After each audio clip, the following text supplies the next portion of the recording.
What's up, my friends? Welcome to this beautiful day, my friends. Now, you've heard me say this before, right? The two things people in all the world, you, me, and everybody else, want more than anything else. Two things. The first is peace. We all want peace, my friend. We want a peace of mind, but not just any peace. We want perfect peace. We want peace which passeth all understanding, meaning nothing can take away your peace. I don't care what comes your way, it passes. It passeth all understanding, meaning it's bigger than all understanding. Your peace has to be bigger than that. Everybody wants that, right? And you only can get that kind of peace from God, right? And the second thing everybody in the world is chasing is freedom of expression. Everybody in the world wants to be able to be totally themselves without worrying or caring about what anybody else think about it.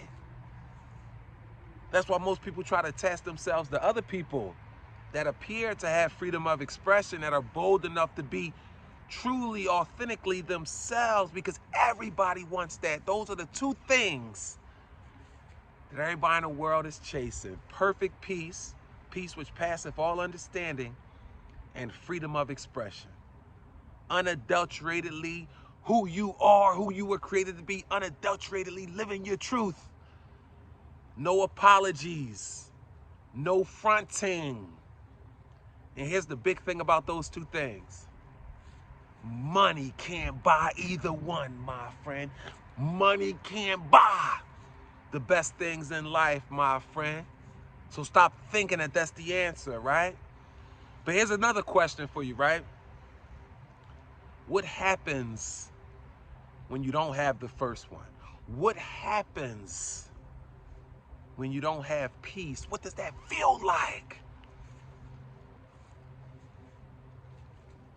I've experienced that before, right? And I never want to experience that again. And hopefully you also never want to experience that again. Hopefully you never experience that. But what it feels like to not have peace is just that. It's chaos. It's disruption. It's confusion. Constantly, always. And that's not what you want, my friend. So if that's you, if you're experiencing that right now, my friend, we're going to get you out of that, my friend, because there's nothing better than having peace, a peace of mind, my friend. It's nothing better than being free, having freedom of expression, my friend. Nothing, right? So if you don't got that peace, then you're in a state of confusion, right? Of chaos. Now what happens? I know a lot of new homes are not made with radiators, but a lot of homes still have radiators in them, right? What happens each year? What do you have to do with your radiators to make sure that they continue to function and work properly, right? What do? You have to bleed the radiators. So in other words, you have to depressurize the radiators. You have to bleed all of that internal pressure, that air that's inside of the radiators that's getting in the way of those radiators producing heat.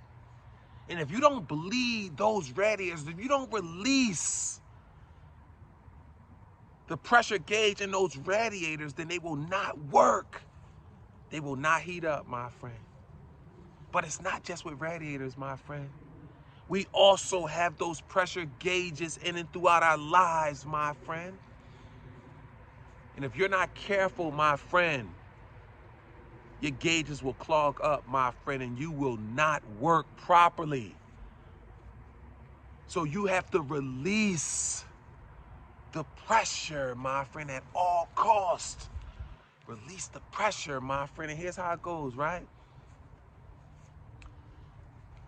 See, when you fail to resolve that internalized pressure, that internalized pain from those past incidents that you can't let go, when you fail to resolve that internalized conflict, my friend, the pain doesn't go anywhere.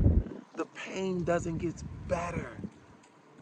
I know you think it's gone. No, you just buried it. It's still sitting there though. The pain doesn't get better. It gets worse, my friend. Let me explain what it does. That unresolved internal conflict, that pain, it sits inside of your body like a shaken up canned soda, right? That shaken up canned soda is past trauma that you have yet to resolve. It's past pain that you keep dodging and escaping, but you have yet to resolve. It turns into a shaken up canned soda, right? So whenever you experience something that's similar to what shook that soda up in the first place, let's say it was a bad breakup that you haven't resolved yet.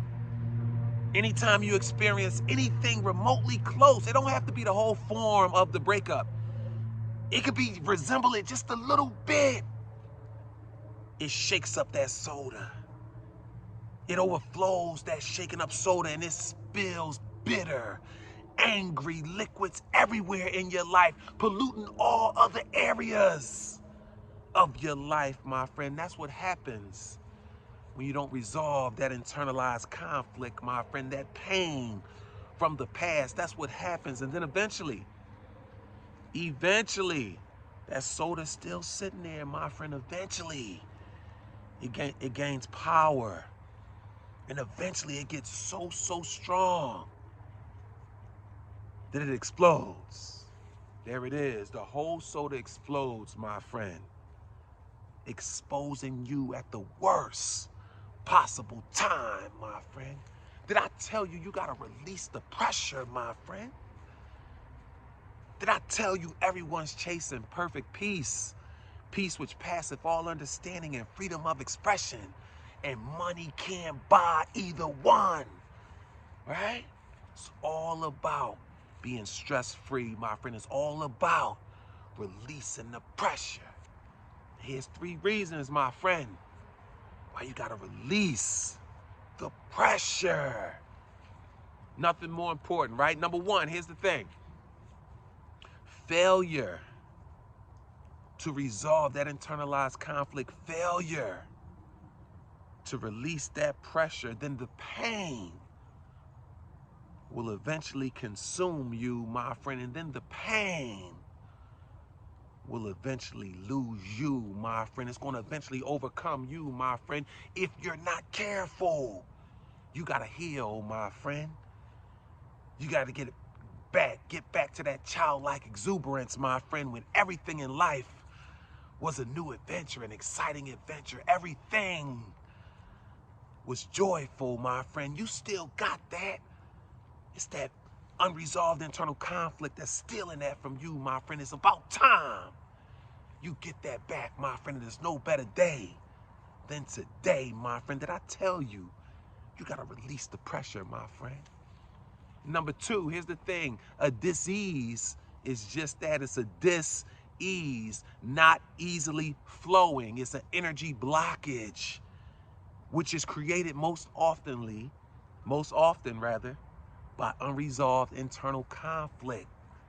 That stress of the past that you have failed to heal from, that you fail to let go of, my friend. It creates disease because it's stress. It doesn't allow your energy to flow effectively. It doesn't allow you to be in a flow. Our bodies, our minds, everything is created to flow. And when you can't resolve that internalized conflict, it interrupts your flow, my friend. And number 3, you gotta develop a greatness mindset. A mind bold enough to believe, right? That you gotta commit to letting go of anything or anyone that weighs you down, my friend, both externally, but more importantly, internally, my friend. You ought to feel so light that you can float. You gotta feel like you floating through life, my friend, just being a conductor of love. Taking all the trash, all the garbage, all the hate, the envy, the jealousy that life throws at you. Take it all, got that. Then throw it all back to the world. Throw it all back to the world. In love, my friend. You can't do that if you're carrying too much baggage, if you're carrying too much stress. You got to get that peace which passeth all understanding. You got to get that freedom of expression. Otherwise, what you throwing ain't going to be good, because nothing can come out of you that's not already in you. So that freedom of expression, that perfect peace can't come out of you if it's not already in you, my friend. And it's there. You just got to wait from it, my friend. You got to get back to that childlike exuberance, to the best parts of you, my friend. You got to release the pressure. You got to understand that you were born to be great.